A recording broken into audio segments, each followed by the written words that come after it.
What's a sound you heard when you were young that you no longer hear? The white noise sound of the TV when a channel had no reception. William Gibson's iconic cyberpunk novel Neuromancer opens on a description of the sky as being the color of a TV that's not tuned to a channel.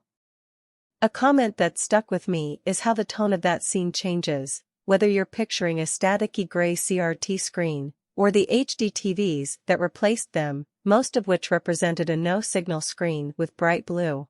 In Neverwhere, Neil Gaiman made a tongue-in-cheek reference to Gibson's opening lines that had me laughing out loud when I read it. The sky was the perfect untroubled blue of a television screen, tuned to a dead channel. The daily arrival and departure of a steam locomotive. Yes, I'm that old, but it was the most satisfying, powerful, unforgettable sound for a little kid.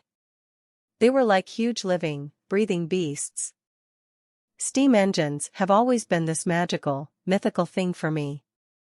They were phased out long before I was born, and were consigned to museums even when I was a child, so seeing one in action is always amazing to me and hasn't lost any value.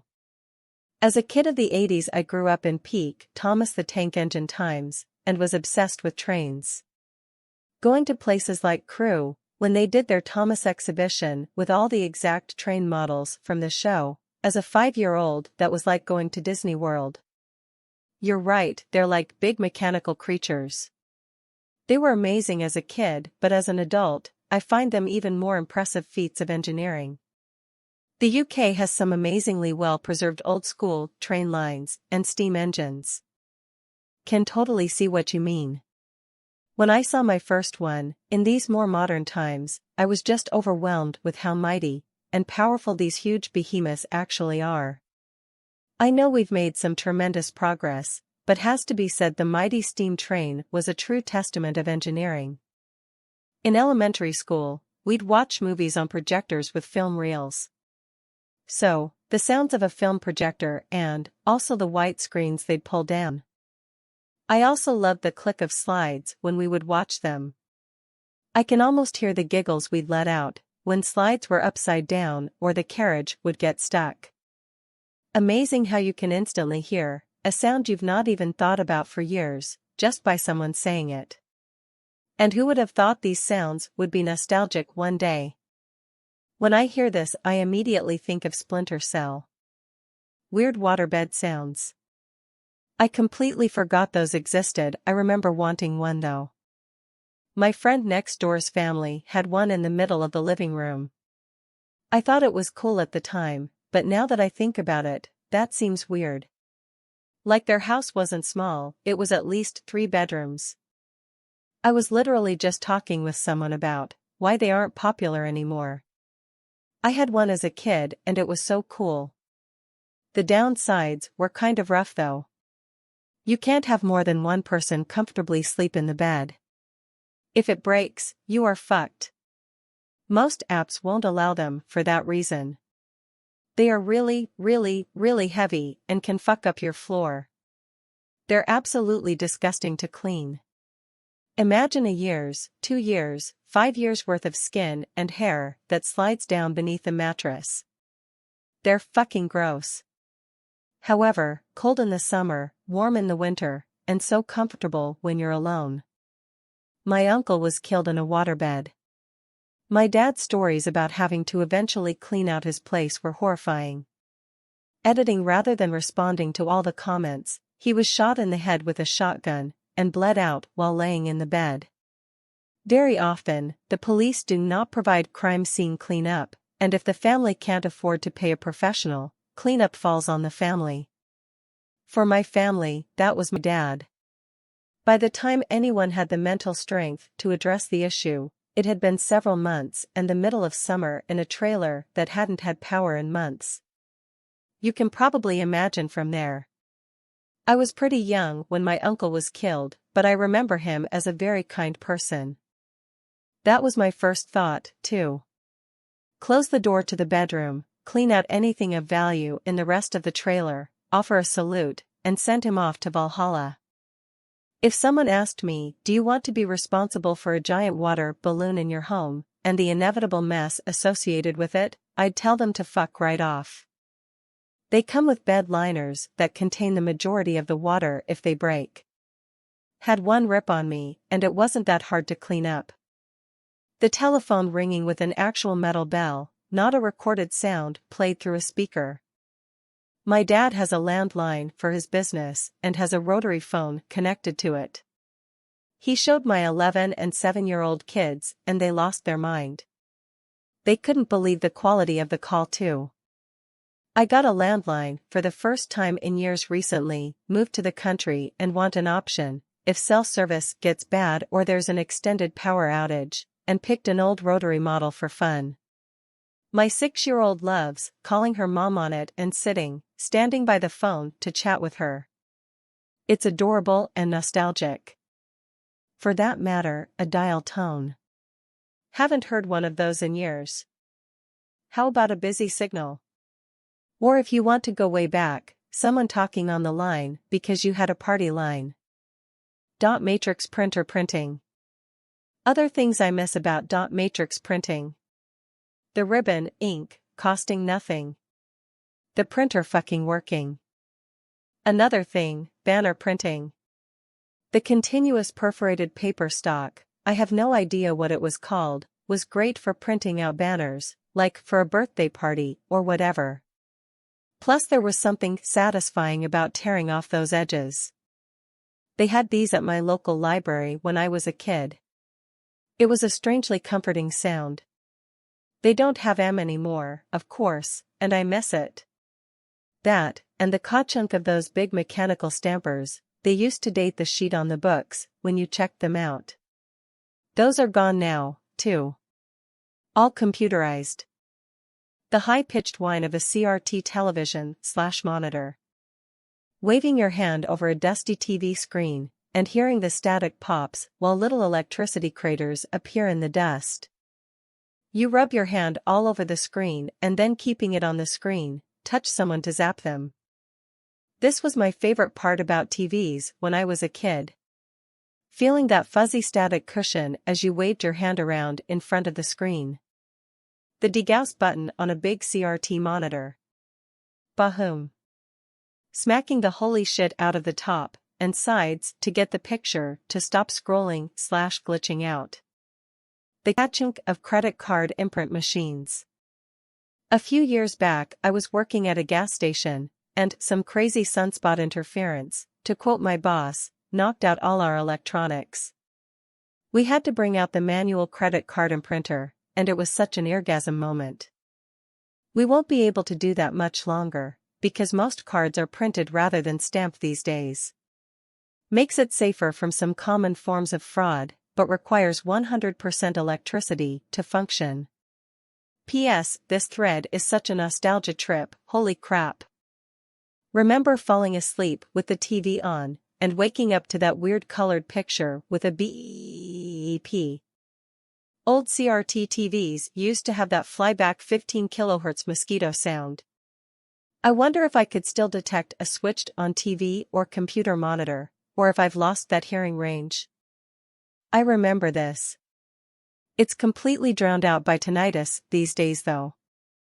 I didn't realize how bad my tinnitus was until I tried my girlfriend noise-canceling AirPod things. When I put them on, I was shocked at how the fan and water dispenser noises went away. But the high-pitched ringing was very noticeable. Fun facts from a former TV master control operator about SMPT color bars. They can be used to set up a monitor. At the bottom are 3 little black/dark gray plug bars. Set your brightness/contrast so you can see the difference between 2 of them but not the third. If you put blue film over the monitor, you can tweak its hue so the bars alternate in equal intensity. They're used to match sources at your local TV affiliate between satellite and microwave signals, and tapes from advertisers and distributors all over. The colors go in boxes in a vector scope while the brightness, IRE, is set on another scope. It would be jarring to the viewer if someone didn't take care of this before switching sources. A thin sliver of them are included in the vertical blanking interval, and have been since 1979. You can see them if the vertical hold is screwy on a CRT set. RCA pioneered this with their ColorTrack TVs, so the TV itself can set itself for best performance as you change from channel to channel. These are referred to as VITS, or vertical interval test signal. The tone is a 1000 Hz tone meant for setting recording levels on VTRs and whatnot. The tone is a boring 1000 Hz tone meant for setting levels on VTRs and whatnot. And because they already had it available, it became the censorship bleep. Wow, this is a real TIL. It makes perfect sense not to make a new sound when one you have works, but I never connected that the /bleep sound over parental advisory music was a sample from the TV calibration screen. Random Reddit expert dropping super interesting knowledge again. People like you keep me on this site. Dial-up connection. By ding ding ding. That is why I always snuck on the internet at night. No one calls. LMAO. I used to wrap a blanket around the desktop to keep my parents from hearing the modem connecting in the middle of the night. Okay, I'll let my 97 self know, thanks. We shoved a pillow up against the back of the computer where the modem was, muffling the noise as much as possible. Call me now for your free reading, Miss Cleo. There is a documentary on HBO Max about all of that. The documentary is called Call Me Miss Cleo. Yeah, I almost watched it last night but settled on the menu instead. We lived right next to a huge field, and across the road from Lake Michigan, so on a summer night there would be a million crickets singing, and I could smell the lake through the open window right by my bed. Such a peaceful place, just thinking about it gives me the feels. VHS tapes rewinding, CDs skipping. I always expect Pretty Fly for a White Guy by The Offspring to skip at the end because that was my favorite song I listened to on my yellow Walkman. The invalid phone number tone. We're sorry, your call cannot be completed as dialed. Also, the sound the phone made when you left it off the hook too long. If you'd like to make a call, please hang up and dial again. If you need help, hang up and dial your operator. My mom telling me to wake up and get ready for school. My mom sending the shades up and saying rise and shine and up, and at M, accompanied by blinding light. Nighttime was time to hit the hay and give a kiss. That was long ago and gone forever. My mom telling me she loves me. The sound of a packed arcade and in particular pinball machines. Now I'm middle-aged, I'm seriously eyeing a used pinball machine for my office. Have you checked your local community for a pinball arcade? We have one here in Tampa Bay, and it's fantastic.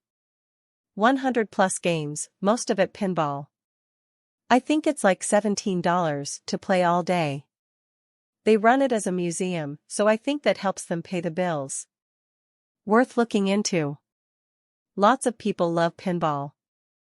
The whir, click of a cassette player as you rewind, play, play, trying to find the song you want. I remember thinking I was living in the future the first time I had a cassette player that could fast forward to the next song and automatically start playing. I'm old. A manual typewriter being typed on. We still use one for labels at my office, and when I have a hangover it sounds like machine gun fire. The squeak of bats. I can't hear that pitch so well anymore, and there are fewer bats flying around these days anyway. Silence. Tinnitus sucks. They didn't tell me it would get quieter and louder depending on how tired I am. Very little tinnitus in the morning, but by the end of the workday it's just a constant whine. That super loud quiet at 2 a.m. when you're half asleep in the middle row of the van, and Dad stopped for gas somewhere in Pennsylvania. Sister and brother are asleep in the back, Mom's got her head tilted back, but you know she's awake. The dinging of the door opening with the keys still in wakes everyone halfway. Mom asks quietly if anyone needs to use the bathroom. Nobody answers. Now if I stop for gas on the thruway at 2 a.m., I'm the one driving. That loud quiet is definitely gone. Damn, you unlocked a lost memory. I remember getting so excited about trips 'cause I'd get to listen to music or read for 8 hours. This one struck a good chord with me. I had similar experience. I also remember kind of vaguely watching my mom turning to look at us and whisper quietly to my dad. The original emergency broadcast system message and sound. Also, my hometown used to have a fire horn signal system. When there was a fire call, the horn sounded. Then a pattern of short and long gave a number that corresponded to the location of the fire. Then the short bursts following the number called for the number of trucks to respond. Any time you heard more than 5 bursts, the family would pile into the car to go watch the fire burn, because it was guaranteed to be spectacular. Any time there were more than 8 bursts, you could watch the fire from where you were standing. The one time there was more than 10 bursts, everyone took shelter in the basement. Shopping mall arcades. Wizard needs food, badly. When I was little, on the weekends in the morning when things were quiet, I could hear the horses from the ranch in the hills above us neighing. Now the horses are gone, replaced by Mac mansions, and local traffic is so bad you wouldn't be able to hear them anyway. Reminds me of a poem we had to learn in high school. Buffalo Dusk by Carl Sandburg. The buffaloes are gone. And those who saw the buffaloes are gone. Those who saw the buffaloes by thousands, and how they pawed the prairie sod into dust with their hoofs, their great heads down pawing on in a great pageant of dusk. Those who saw the buffaloes are gone. And the buffaloes are gone. I'm blown away by how much this poem has affected so many of you. My whole class was forced to memorize it and perform it in front of the class one by one. I have fond memories of sitting around with my friends and memorizing it together, testing each other. So the poem makes me nostalgic on a couple of levels. That sound your speakers made right before you were about to get a call on your cell phone. The sound. Ah. Unshielded speakers picking up radio interference from your phone. Made you feel like you were psychic.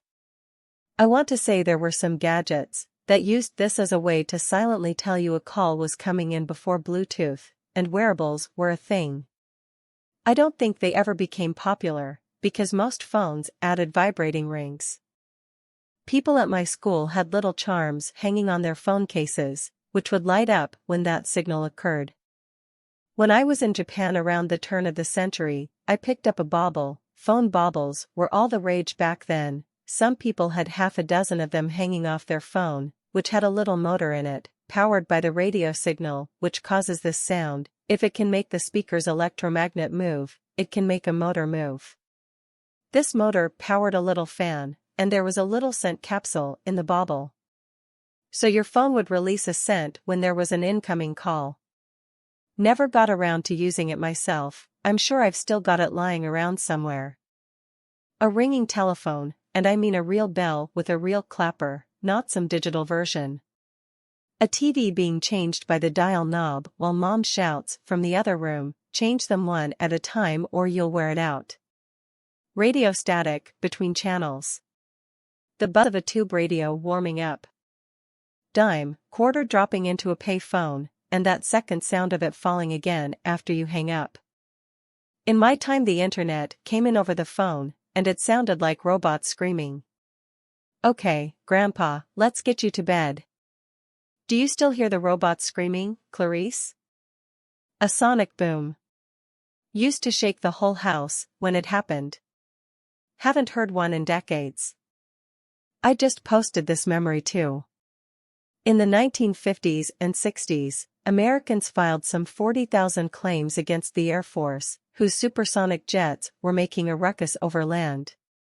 Then in 1973, the FAA banned overland supersonic commercial flights because of sonic booms, a prohibition that remains in effect today. Thanks for watching this video. Hit the bell next to subscribe so you never miss a video. Like, comment and subscribe if you are new on the channel.